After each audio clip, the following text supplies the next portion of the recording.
ओम नमः शिवाय। दोस्तों, आइए सुनते हैं भगवान शिव की एक अनोखी कहानी। भगवान शंकर ने पिपलाद से कहा, तुम उस दानी के पुत्र हो जिसके आगे देवता भी भीख मांगने को मजबूर हो गए थे। इतने बड़े दानी के पुत्र होकर भी तुम भिक्षुकों पर क्रोध क्यों करते हो? महर्षि दधीचि के पुत्र का नाम था पिपलाद। चूंकि वह सिर्फ पीपल का फल ही खाया करते थे, इसलिए उन्हें पिपलाद के नाम से पुकारा जाता था। अपने पिता की तरह पिपलाद भी बहुत तेजवान और तपस्वी था। जब पिपलाद को यह पता चला कि देवताओं को अस्थिदान देने के कारण उनके पिता की मृत्यु हो गई, तो उन्हें बहुत दुख हुआ। आग बबूला होकर उन्होंने देवताओं से बदला लेने का निश्चय किया। यही सोचकर वह भगवान शंकर को खुश करने के लिए उनकी तपस्या करने लगा। उनकी तपस्या से अंततः शंकर भगवान खुश हुए और पिपलाद से वरदान मांगने को कहा।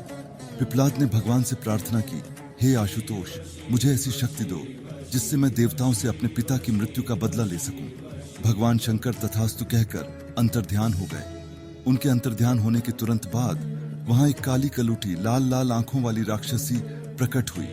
उसने पिपलाद से पूछा, स्वामी आज्ञा दीजिए, मुझे क्या करना है?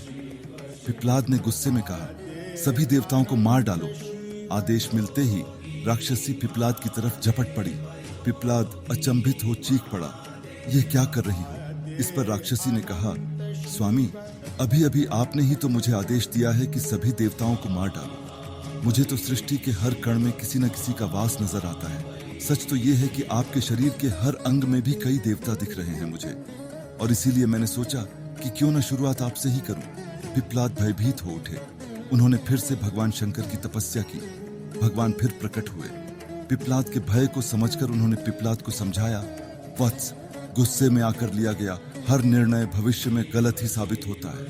पिता की मृत्यु का बदला लेने की धुन में तुम यह भी भूल गए कि दुनिया के कण कण में भगवान का वास है।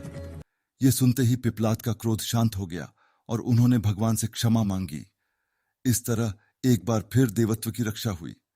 दोस्तों, आशा है आपको भगवान शिव जी की यह कहानी से कुछ सीखने को मिला हो। धन्यवाद। हर हर महादेव।